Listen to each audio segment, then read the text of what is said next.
Assalamualaikum warahmatullahi wabarakatuh. Kembali lagi dengan materi yang terakhir ya pada pelatihan tutor privat profesional, yaitu tentang evaluasi pembelajaran.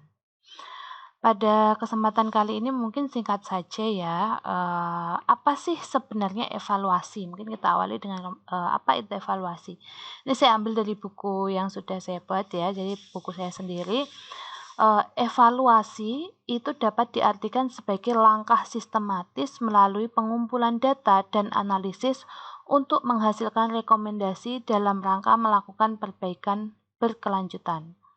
Di mana evaluasi ini juga selain erat dengan pembelajaran juga erat dengan fungsi manajemen. Lalu kenapa ya evaluasi ini penting gitu ya? Yang pertama karena terkait dengan efektivitas pembelajaran. Evaluasi dalam pembelajaran ini penting karena terkait dengan efektivitas pembelajaran. Apa itu maksudnya?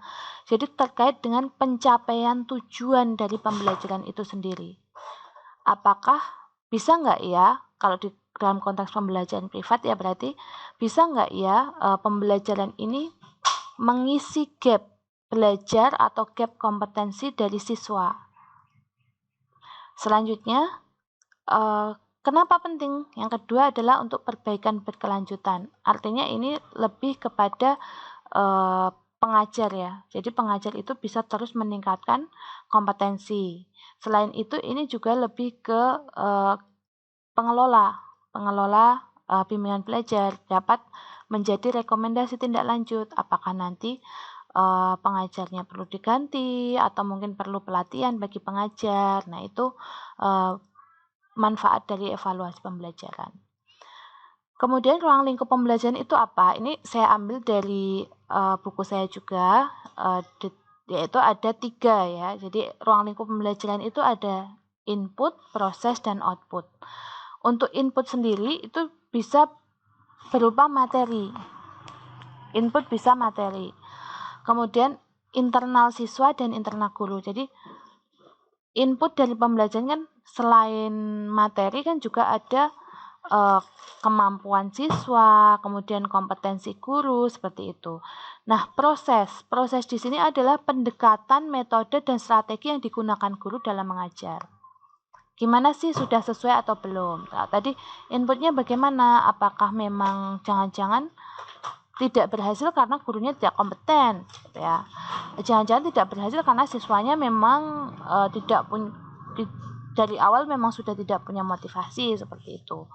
Nah itu. Kemudian kalau proses, jangan-jangan pendekatan atau metode yang digunakan itu nggak sesuai dengan kebutuhan siswa seperti itu.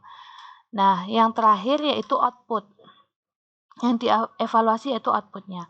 Apakah tujuan pembelajaran itu tercapai atau tidak? Itu outputnya. Nah, langsung saja di sini langsung kita menuju ke tugas 4A ya. Jadi di sini gambarkan bagaimana sekiranya Anda akan mengevaluasi pembelajaran siswa yang Anda ajar pada ketiga ruang lingkup ini. Yang tadi, dari input, proses, dan output.